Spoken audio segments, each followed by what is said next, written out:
Progressive union organizer Brandon Johnson, let's go, Brandon, has been elected mayor of Chicago, Illinois. Well, certainly now the police will be defunded, right?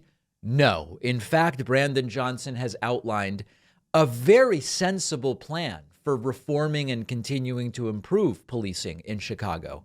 HuffPost reports Brandon Johnson, progressive union organizer, elected mayor of Chicago.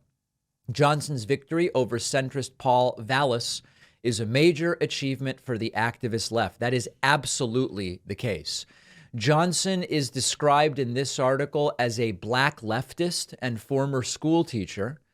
Paul Vallas was the former CEO of Chicago Public Schools. This victory is being called, again by HuffPost, one of the starkest ideological proxy battles in the annals of recent municipal politics, and it is a historic achievement for the activist left, likely to have ripple effects across the country. Okay, that's the characterization by HuffPost. There's a lot there. It may be the case. It may not be.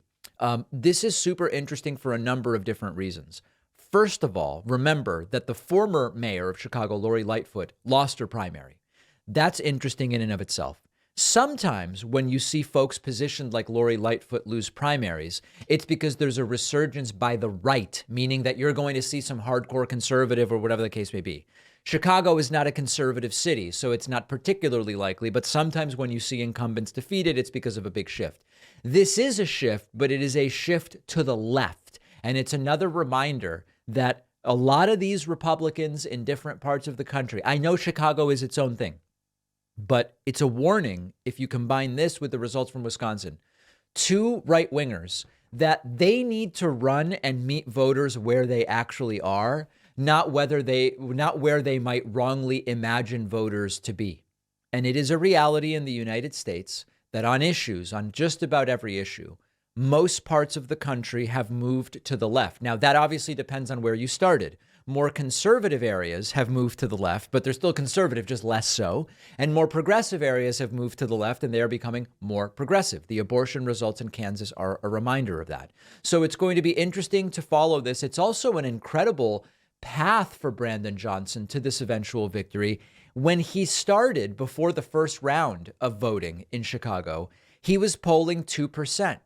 And now he got himself to winning the runoff and now becoming the mayor of Chicago. So he will be judged by the results.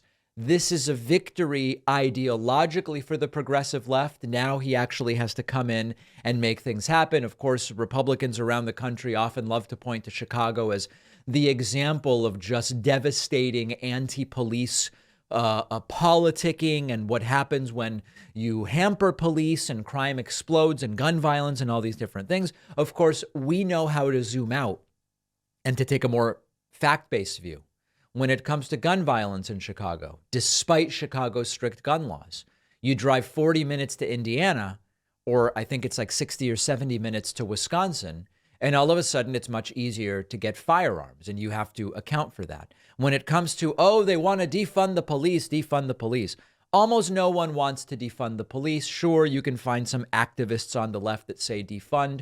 Almost everyone says reform. And indeed, Brandon Johnson plans to reform the police. And in some cases, from what I've seen him say, it might require actually adding funding in order to achieve things through new programs that they want to start. So we're going to watch and see, but a big night for the left, a win in Wisconsin, a win in Chicago. And yes, we also saw the failed former president Donald Trump arrested. We will talk about that after the break, now that we've gotten to some of this very, very good news.